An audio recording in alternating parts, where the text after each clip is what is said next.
আমরা মসজিদ ছেড়ে যেমন যাই নাই, মক্তব ছেড়ে যেমন যাই নাই, মাদ্রাসা ছেড়ে যেমন যাই নাই, এই আমরা আলেম ওলামা ময়দান ছেড়ে যাওয়ার মানুষ নাই। আমরা আলেমেরা যে কোনো ক্রাইসিস পিরিয়ড ওভারকাম করার জন্য আমরা সে বাতিলের সাথে পাঞ্জা ধরেছি। আমরা কখনো ভয় পাইনি যে আমাদেরকে আলোচনার পরে জেলখানায় নিয়ে যাওয়া হবে, পুলিশ ব্যারিকেড দিয়ে দেবে। আমরা সেই প্রস্তুতি নিয়েই ময়দানে যেতাম। সুতরাং সেই ময়দানে আল্লাহর দিন কায়েম করার জন্য যারা এগিয়ে আসে, আমাদের পক্ষ থেকে তাদেরকে আহলান সাহলান মারহাবা, মোস্ট ওয়েলকাম। আমরা সেই দিনের অপেক্ষায় আছি যেই দিন মসজিদের হবে ইমাম হবে মেম্বার, মসজিদের ইমাম হবে চেয়ারম্যান, মসজিদের ইমাম হবে এমপি, মসজিদের ইমাম হবে মন্ত্রী, মসজিদের ইমাম হবে আমলা। ঠিক কিনা বলো? তাহলে মসজিদে যেমন মানুষ শান্তি পায়, এই আলেমের নেতৃত্বে সমাজের মানুষও শান্তি পাবে। মসজিদে যেমন বিশৃঙ্খলা নাই, ওই মসজিদ আপনার ময়দানেও তখন আর বিশৃঙ্খলা থাকবে না। আমরা ছিলাম, আমরা আছি, আমরাই থাকবো ইনশাআল্লাহ। ওরা যখন দাপতে বেড়ায় পুরা মাঠ, আমরা ঢুকে যাব ঘরের কোনায়। আমরা সেই মানুষ না। আমরা ময়দানকে কাঁপিয়ে দিতে জানি, আমরা মানুষকে জানিয়ে দিতে জানি। আমরা নিজে জেগে উঠতে পারি, মানুষকে জাগিয়ে দিতে পারি।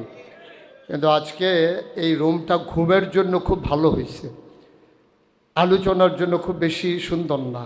তা এমনই কথা ছিল যে মাঠে হবে, কেন মাঠে নয় সেটা আমার জানা নাই, যেহেতু দুঃখবোধ প্রকাশ করছি। সম্মানিত উপস্থিতি, আমরা লম্বা সময় কথা বলবো না, যেহেতু যারা ইমাম আছেন ওনাদের সকলেরই জুহরের নামাজ আছে। শুধু এটুকুন বলি, এই পৃথিবীতে সকল ধর্মের একটা প্রমিস ল্যান্ড আছে, সকলের একটা নিজস্ব ঠিকানা আছে।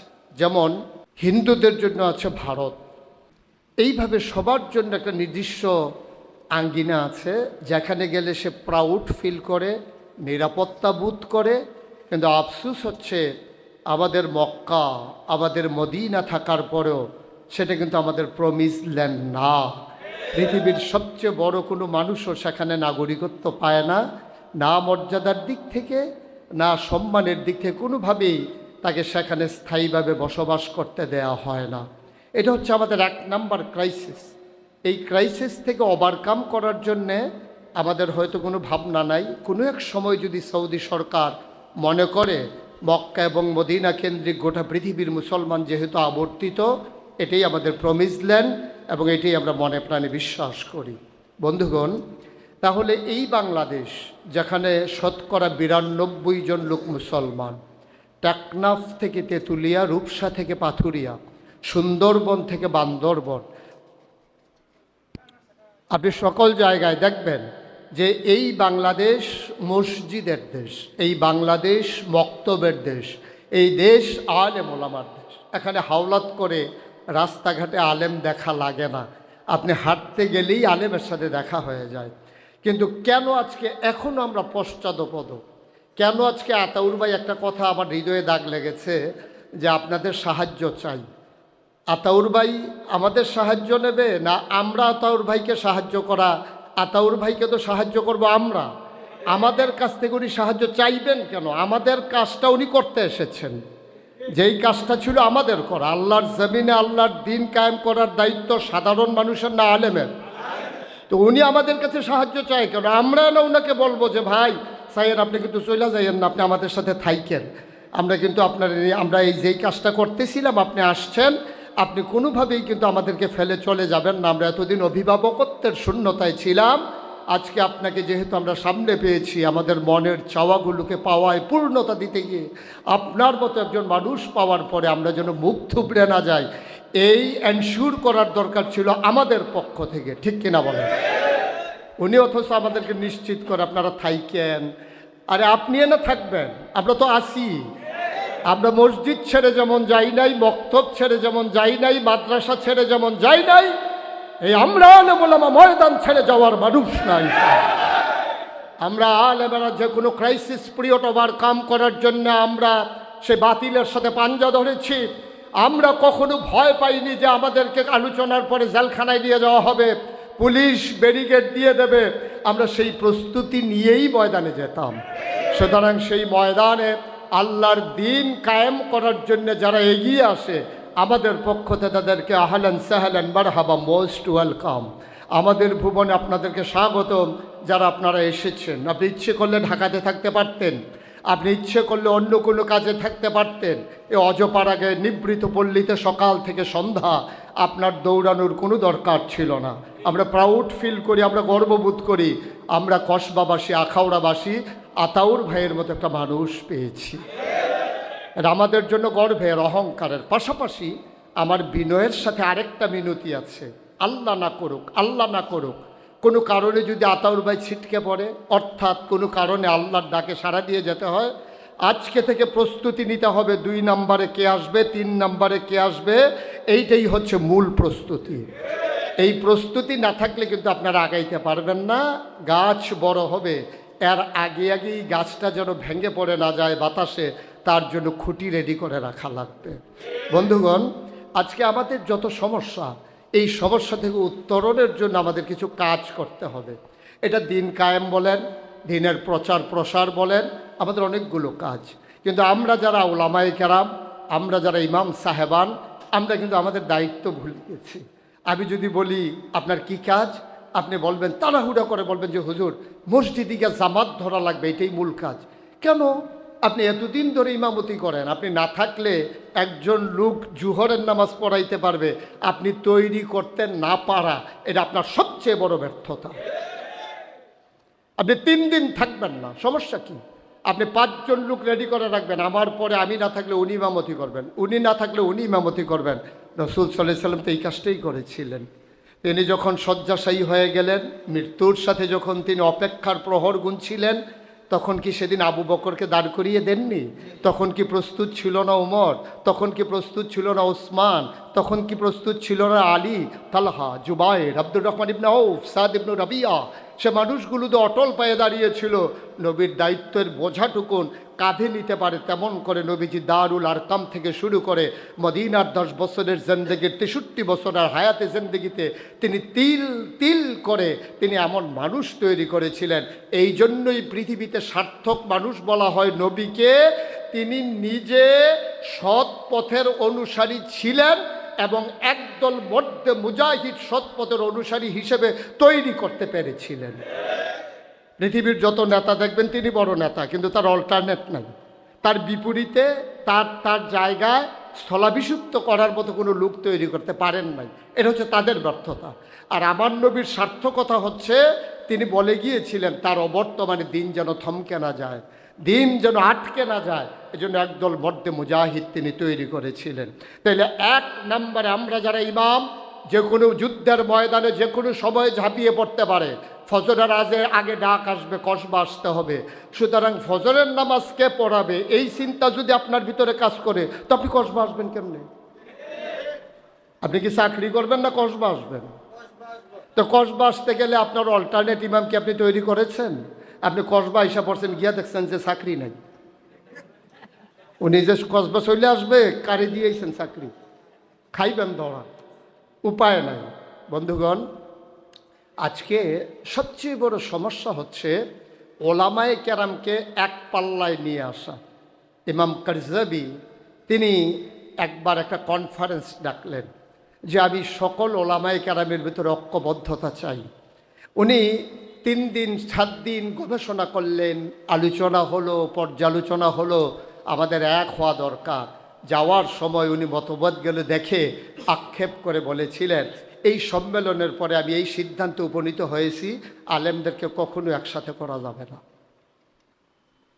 সম্মেলনের লাস্ট রেজাল্ট হলো যে আমি এটা বুঝতে পেরেছি যে ওলামায়ে কেরামকে কখনো একসাথে করা যাবে না, এটা উনি বুঝতে পেরেছেন। বন্ধুগণ, দিন কায়েমের দায়িত্ব আজকে তো 2025-এ এসে পড়ে নাই। দিন কায়েমের দায়িত্ব তো আল্লাহ রসুলকে আল্লাহ দিয়েছেন। আর নবীজি এন্তেকালের আগে আল ওলামা ওয়ারাসাতুল আম্বিয়া এই কথা বলে তিনি আমাদের কাঁধে দিয়েছেন। আজকে নির্বাচন আসার কারণে দায়িত্ব আবার নতুন করে পড়েছে, বিষয়টা এমন নয়। আপনি যদি নিয়মতান্ত্রিকভাবে এ দায়িত্ব পালন করে যেতেন, তাহলে আজকে আলাদা করে কোনো কাজ করার দরকার ছিল না। আজকে আমরা নতুন করে কেন আবার এই সম্মেলন করা লাগছে, কেন ইমামদেরকে বুঝিয়ে দেওয়া লাগছে এই জন্যে যে আমরা আমাদের দায়িত্ব এতদিন পালন করিনি। এটাই হচ্ছে আজকের আয়োজনের এই বাস্তবতা। সুতরাং আসুন আমরা আমার প্রয়োজনে জামাত ইসলামীর জন্য নয়, ইসলামী আন্দোলনের জন্য নয়, ইসলাম কায়েম হবে এজন্য নয়, আপনি অন্তত যেন কিয়ামতের ময়দানে হিসাবের আওতায় পড়ে কাঠগড়ায় দাঁড়িয়ে যেতে না হয়, আপনি যেন অন্তত বেঁচে যান। আপনার প্রয়োজনে, আপনার জান্নাতের আশায় আপনাকে দ্বীনি আন্দোলনের সাথে জড়িত হতে হবে। আপনার প্রয়োজন। আপনি মনে করছেন জামাতকে একটু আগুয়াই দিলাম, আপনি মনে করতেছেন আতাউরকে একটা খুশি করে দিয়ে, না, দরকার নাই। আপনি এই জন্য আসারই দরকার নাই। আপনি আপনার চিন্তা করেন, আপনি কিভাবে জবাব দেবেন আল্লাহর কাছে ওই চিন্তা করেন। আপনি কিভাবে কিয়ামতের ময়দানে জান্নাতের আশা করেন ওই চিন্তা করেন। যদি সেই চিন্তা করেন, জান্নাতের আশা করেন, আপনি আল্লাহর জমিনে আল্লাহর দিন কায়েম করার জন্য আপনার প্রচেষ্টা থেকে ফিরে যাওয়ার, চুপ থাকার, থমকে দাঁড়ানোর কোনো সুযোগ নাই। যদি আপনি জান্নাতে যেতে চান, আর আপনি যদি কন যে হুজুর কইরা যাইতে আসি, গেলে গেলাম, না গেলে নাই, তাইলে ঠিক আছে, করতে থাকেন, করলে করবেন, না করলে নাই। যেতে হলে আপনাকে কাজ করতেই হবে। বন্ধুগণ, আজকে ওলামায়ে কেরামের সার্বজনীনতা কেন আসলো না? একটা কলেজের প্রিন্সিপাল হেঁটে গেলে যত নাড়া পড়ে, মাদ্রাসার প্রিন্সিপাল হেঁটে গেলে এত নাড়া পড়ে না কেন, সারা জাগে না কেন? কলেজের প্রিন্সিপালকে দেখলে মাছ ব্যবসায়ী যে বলে যে স্যার এটা একবারে নদীর মাছ, আপনি নেন স্যার, কার আমার কাছে এত টাকা, স্যার নেন স্যার আপনি। কারণ সে জানে কলেজের প্রিন্সিপাল এই খরচটা করতে কৃপণতা করবে না। কিন্তু তাদের চাইতে আমার প্রিন্সিপালের আয় কিন্তু কম না, তাদের চাইতে আমার ইমামের আয় কিন্তু কম না। কারণ ওরা লজ্জায় আপনাকে মাছটা দেয় না, টাকা পাই না পায়। এটা হলো ভিতরগত কথা, 4 রুমে থাকার কথা। চিন্তা করেন তো আমরা কেন এত হীনমন্যতায় রইলাম? টিয়ালি কলেজের প্রিন্সিপাল যেই বাজারটা করে, যেই সেট আপ গেট আপ, যে লাইফস্টাইল মেনটেন করে, আমার আড়াই বাড়ির প্রিন্সিপাল আমাদের আমিনুল ইসলাম সেই গেট আপ সেট আপ করতে উনি কি বেতন কম পায় নাকি? বরঞ্চ বেশি পায়। কারণ টিয়ালি কলেজের প্রিন্সিপালের দাওয়াত নাই, ওনার দাওয়াত আছে। টিয়ালি কলেজের হাউজিং ব্যবসা নাই, ওনার সেইটাও আছে। ওনার মাসে কয়েক লক্ষ টাকা কামাই। এটা কইছি যে ওনার আবার কইতাছে ওই সে কাম, কালকার থেকে হগলে গিয়ে দাঁড়াই থাকে। তা আমার দরজায় যে আরেকজন দাঁড়াই থাকে, এটা আমার কত বড় ক্রেডিট যে আমি দুঃখী মানুষের পাশে দাঁড়াইতে পারলাম। আমি মানুষ আমাকে নির্ভরতার সাথে আমার কাছে গিয়ে বলে যে হুজুর কোথাও হাওলাত পাই নাই, আপনার কাছে 5,000 টাকা হাওলাত চাই, আর উনি সাথে সাথে বলবেন কি ব্যাপার নাকি, নিয়ে এত কথা লাগে, নেন 5,000 নেন, কবে দিবেন, শুধু এটা বইলা যান। কেন পারলাম না আমরা এটা? কেন হীনমন্যতাকে বের হতে পারলাম না? কেন আমরা উদার হতে পারলাম না? আমাদের হৃদয় হবে আকাশের চাইতে বিশাল, আমাদের হৃদয় হবে, আমাদের মন হবে সমুদ্রের চাইতে আরো ব্যাপক বিস্তৃত। এক মন পায়খানা নিয়ে একটা পাপী মানুষ, একটা খারাপ মানুষ সমুদ্রে ঝাঁপ দিলে সমুদ্র না পাক হয় না, মানুষটা পাক হয়ে উঠে আসে। তা আমরা তো সেই আকাশের মতো বিশাল হৃদয়ের অধিকারী। পাপী আসবে, গুনাহগার আসবে, অভাবী মানুষ আসবে, পীড়িত মানুষ আসবে, চিকিৎসায় জর্জরিত, চিকিৎসার দরকার রোগে জর্জরিত মানুষ আসবে। আমরা পরম নির্ভরতায় তাকে কাছে টেনে নিয়ে বলবো মে হো না, আমি আছি, ভালো জায়গায় এসেছ। এটাই হচ্ছে আমাদের সার্থকতা। কিন্তু আমরা হুজুররা এখনো ওইখান থেকে বের হতে পারি না। আমরা হুজুররা, আমি কিন্তু আমাকেও বলতেছি, এখনো ওইখান থেকে বের হতে পারি না। আমি হেঁটে যাব, পিছনে 50 জন লোক থাকবে না, আমি কিসের আলেম? আব্দুল্লাহ ইবনে মুবারক রাহমাতুল্লাহ আলাইহি উনি একবার শহরে ঢুকলেন, শহরের ভিতরে উনি হাঁচি দিলেন, সাথে সাথে ওনার হাসির জবাবে ইয়ারহামুকাল্লাহ যখন বলল, পুরা শহরটা কেঁপে উঠল। রাজমশাই তখন খেতে বসেছেন। রাজমশাই তার বিবিকে বললেন, আন্দোলন শুরু হয়ে গেল নাকি? কর্মচারী পাঠাইছে, দেখো তো কি। গিয়া বলতেছে যে রাজমশাই আব্দুল্লাহ ইবনে মুবারক এসেছেন, উনি হাঁচি দিয়েছেন, উনি আলহামদুলিল্লাহ বলেছেন। ওনার জবাবে যখন সবাই ইয়ারহামুকাল্লাহ বলেছেন, তখন এই আওয়াজ হয়েছে বলিষ্ঠ করে। তখন ওই বাদশার বিবি তখন জুবায়দা, তিনি বলেছিলেন মুচকি হেসে, বাদশা কি তুমি না আব্দুল্লাহ ইবনে মুবারক?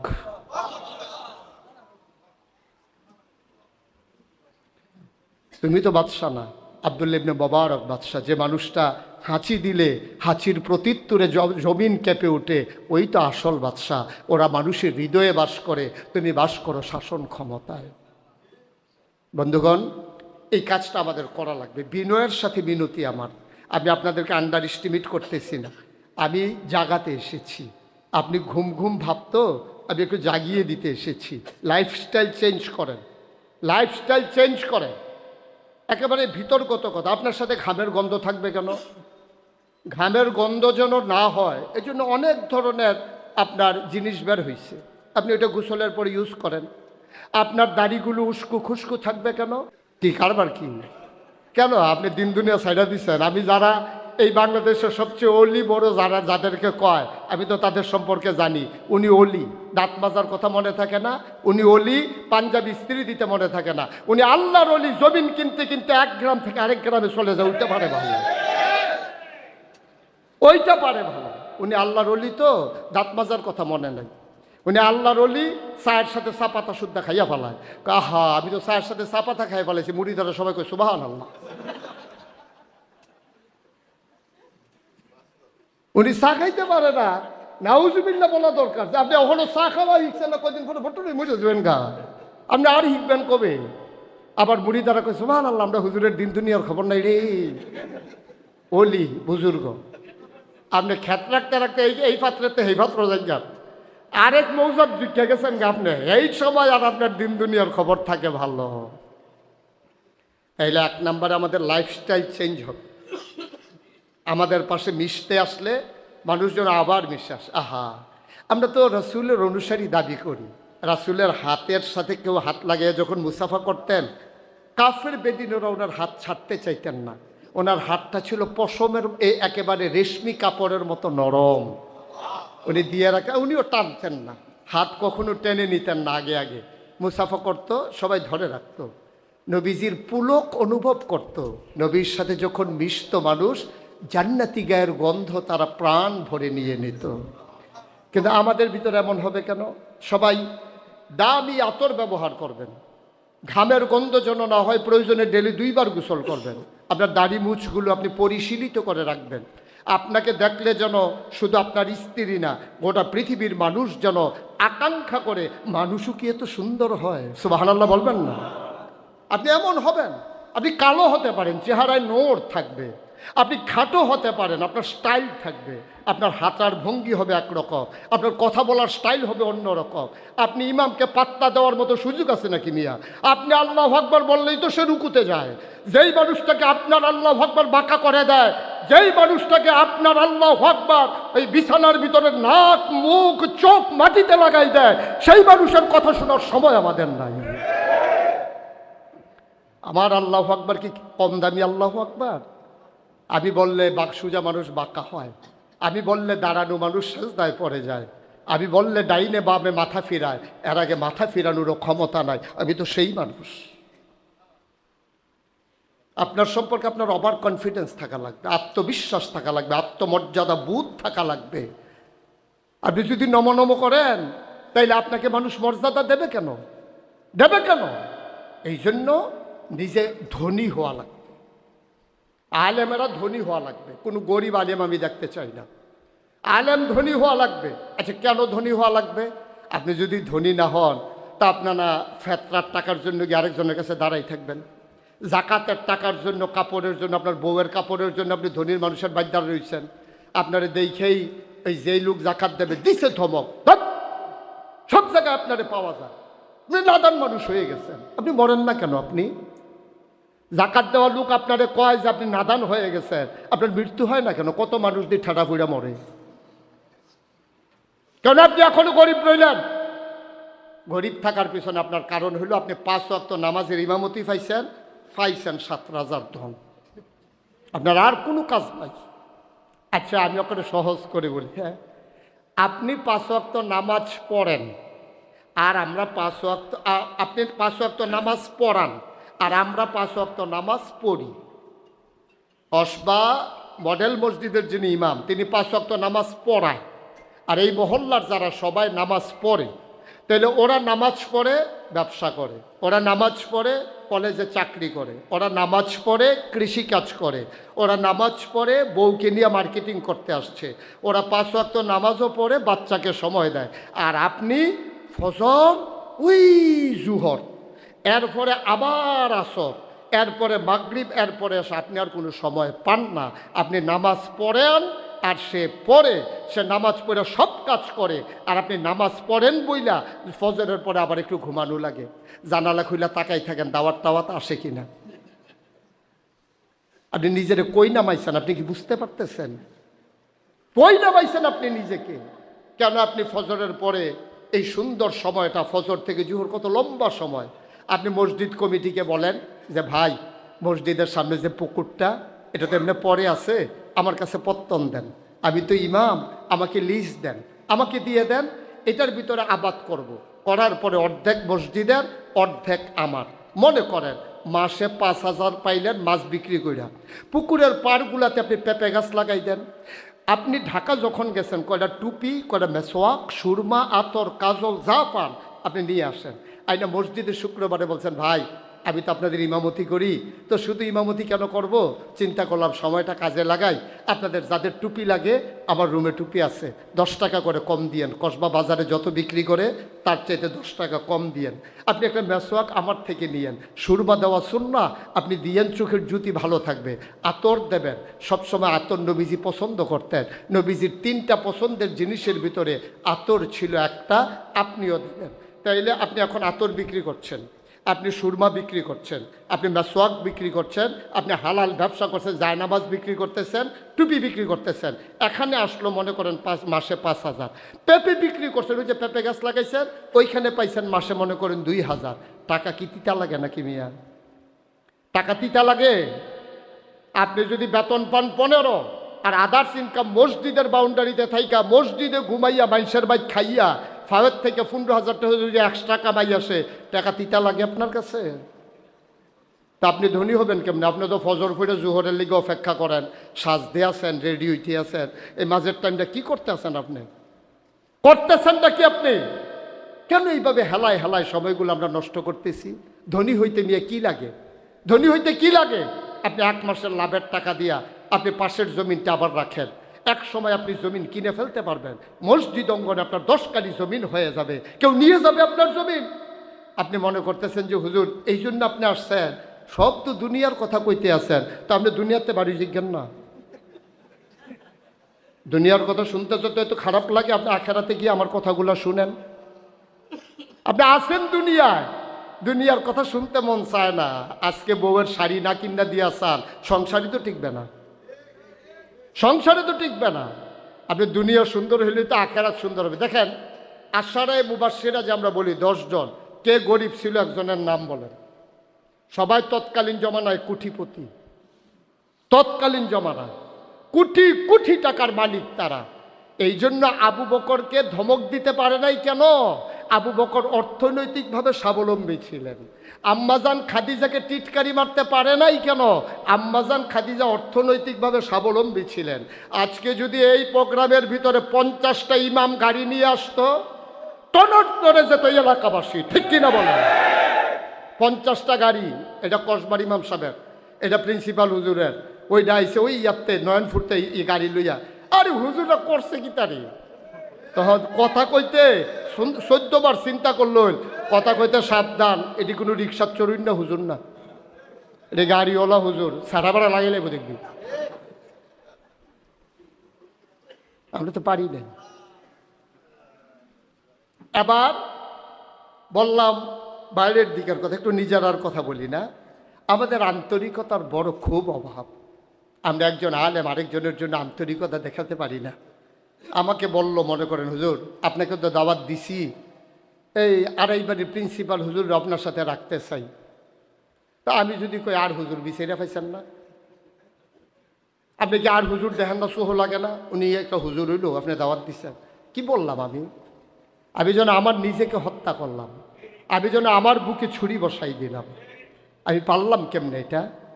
আপনি তো আরো উৎসাহিত করবেন, ভাই আমি তো আসার পরে আলোচনা করবো। মাগরিবের পরে 3 জন হুজুর দাওয়াত দেন, কম কম করে দিয়েন, মুরগা সালুন দিয়া ভাত খাওয়াইয়েন, তারা টাকার পয়সা নিয়ে কিছু করবে না। আপনার উসিলায় যদি 3টা লোক 2000 টাকা করে এক রাত্রে পায়, আমার লসটা কি? কিন্তু আমরা এই হীনমন্যতা থেকে উঠে আসতে পারি না। আমাদের ইগু, আমাদের ব্যক্তিত্ব যেটা থাকা দরকার ছিল ওইটা তো নাই। যেটা শয়তান তৈরি করছে সেইটা আপনার ভিতরে খুব মাথা ছাড়া দিয়া বসছে। শয়তানি ইগু আমাদের ভিতরে। হ্যাঁ যেন এই এলাকার ঢুকতো না পারে, হ্যাঁ যেন মাহফিলও জাগা না পায়, এই হইলো আপনার খালি চিন্তা। কারে কোহেন্দা ঠাঙ্গাইতে হইব, কারে কোহেন্দা আটকাইতে হইব। এটা তো কোনো সুস্থ মানুষের চিন্তা হতে পারে, এটা তো পরহেজগারী চিন্তা না, এটা শয়তানি চিন্তা। বন্ধুগণ, আপনি ওইভাবেই নিজেকে তৈরি করবেন যেমন করে নবীজিকে আল্লাহ তৈরি করতে বলেছেন। ফাবিমা রাহমাতিম মিনাল্লাহি লিনতা লাহুম ওয়ালাউ কুনতা ফাজ্জান গালিজাল কলব লানফাদ্দু মিন হাওলিক ফাআফু আনহুম ওয়াস্তাগফির লাহুম ওয়াশাবিরহুম ফিল আমর ফাইজা আযামতা ফাতাওয়াক্কাল আলাল্লাহ ইন্নাল্লাহা ইউহিব্বুল মুতাওয়াক্কিলিন। নবীকে আল্লাহ বলছেন, ও নবী, আল্লাহর পক্ষ থেকে আপনার সাথে যে রহমত দেওয়া হয়েছে, এই রহমতটা কি আপনি জানেন? লিনতা লাহুম, আপনার মনটাকে সবার জন্য নরম করে বানিয়েছেন। মুফাসসিরিনে কেরাম নবীজি গোটা চরিত্রকে, আখলাককে 3 ভাগে ভাগ করেছেন: খুলুকুল হাসান, খুলুকুল কারিম, খুলুকুল আজিম। খুলুকুল হাসান হচ্ছে আপনাকে একজন যেই কথা বলেছে আপনি হুবহু এই কথাটা বলেছেন। আমি বললাম, আমিন ভাই আপনি বেশি সুবিধার মানুষ না, খবর টবর লইয়া দেখছি। উনি আমার দিকে হাসি দিয়া কয়, আপনি ওই রকমের। এটা হলো খুলুকুল হাসান। আমি ওনার যে দূর কইছি উনি এর দূরে কইছি, কোনো আগাইও কইছে না, বাড়াইও না, কমাইয়াও না। এটারে কয় খুলুকুল হাসান। এরপরে হলো খুলুকুল কারিম। খুলুকুল কারিম হলো আপনারা সব গালাগালি করতে আছে, আপনি চুপ মেরে মাথা নোয়াইয়া চলে গেছেন, এটা হুননের টাইম নেই। প্রফেসর গোলাম আজম সাহেব, উনি একবার আমার ছাত্র জীবনে দার্স দিচ্ছিলেন কাজী অফিস লেনে। তখন তিনি বলছিলেন, আমরা বলছিলাম যে স্যার, আমরা বলতাম যে উস্তাদজি, আপনাকে যে এত মানুষ গালাগালি করে আপনি কিচ্ছু মনে করেন না? তাই আমি নেই না। এই যে এত গালাগালি করে আমার চতুর্দিক দিয়ে যায়, আমি লই না, একটাও ধরি না, আমারে আর পায় না। আমি তো নেই না, হ্যাঁ দিলে দেয়, আমি নিলে না। হ্যাঁ তো দেই, আমি নিতে চাই না তো। এটাই হওয়া দরকার। এটা কয় খুলুকুল কারিম। আপনারা গালি দেয়, আপনি জবাব তো দেন না, নেনও না, চুপ থাকেন। আবার খুলুকুল আজিম, এটা শুধু নবীদের সাথে সংশ্লিষ্ট, এটা আপনার আমার হবে না। কিন্তু হতে পারলে কতই না ভালো ছিল, যেহেতু তিনি আমাদের জন্য উসওয়াতুন হাসানা, তিনি আইডল, তিনি আইকন, তিনি আমাদের জন্য মডেল। তাইলে অনুসরণ অনুকরণ তো তারই করা উচিত। তার ব্যাপারে কি বলেছেন? আমরা এই যে আয়াতুল কুরসির শেষে পড়ি, ওহুয়াল আলিয়ুল আজিম। যেই শব্দটা আজিম আল্লাহর ক্ষেত্রে ব্যবহার করেছে, ঠিক এই আজিম শব্দটা নবীজির ক্ষেত্রে ব্যবহার করেছে খুলুকুল আজিম। ইন্নাকা লাআলা খুলুকিন আজিম। আপনি মহান চরিত্রের অধিকারী। আল্লাহ যেমন মহান, আপনি নবী আমার মহান। মানে কি? ব্যাখ্যা দিয়েছেন পরের আয়াতে, ফাআফু আনহুম। আপনি প্রতিশোধ পরায়ণ হবেন না। কেউ অপরাধ করলে আপনি মাফ করে দেন। ওয়াস্তাগফির লাহুম, শুধু মাফ করলেই হবে না, আরও কাজ আছে। তারা তো বুঝে নাই, আপনি তো বুঝেন। তারা যে আতাউলকে গালি দিল, বেড়া তোর বাড়ি তো পাকিস্তান। তা হ্যাঁ কইছে, ওই পাকিস্তানের বাংলাদেশের বর্ডারের লগে দিয়া। তোর বাড়ি পাকিস্তান? বেড়া তোমরা যে কি আগাইছ, হুজুর অবিলে এমপি হইব। টের ফাইবা কয়দিন পরে, কেন্দ্রের মধ্যে হালাইয়া যখন ফাতনা ফাতনা করে কূপ দিয়া দেয়।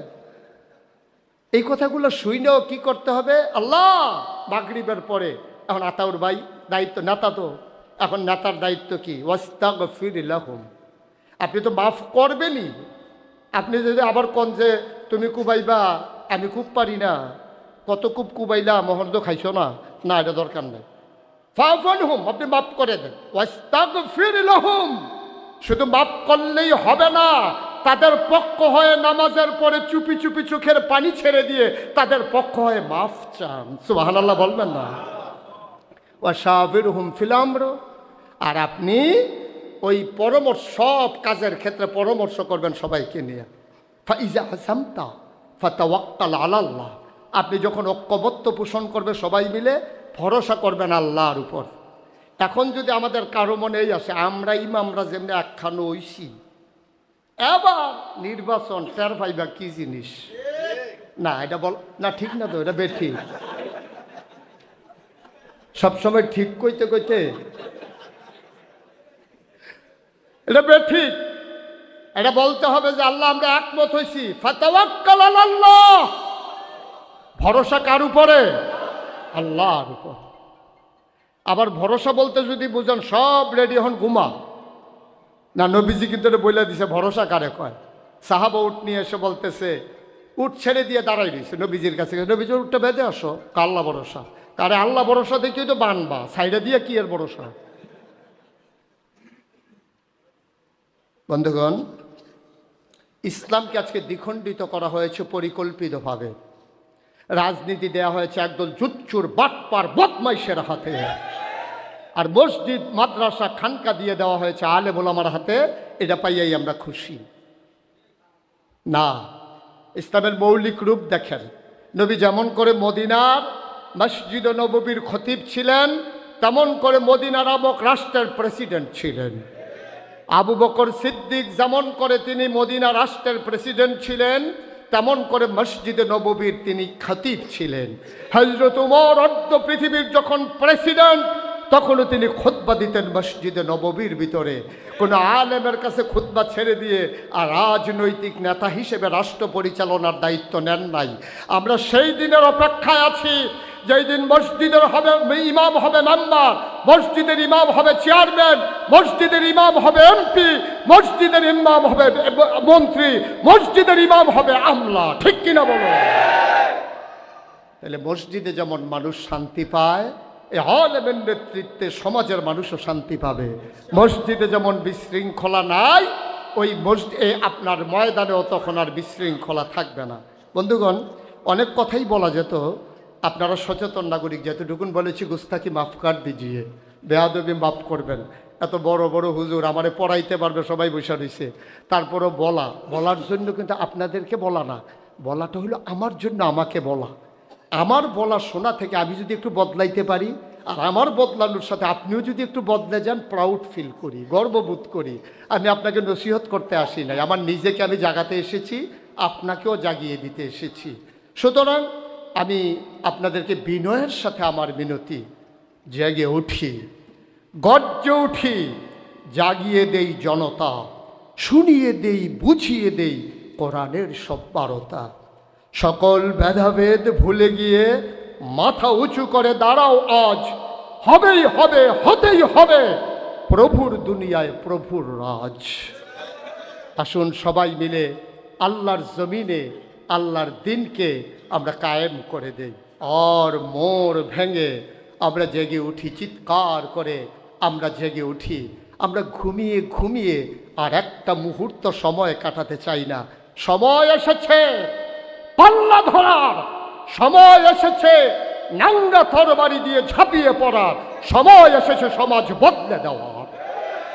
সময় বারবার আসে না, সময় এক ফোঁটা, অসময়ে কলস কলস।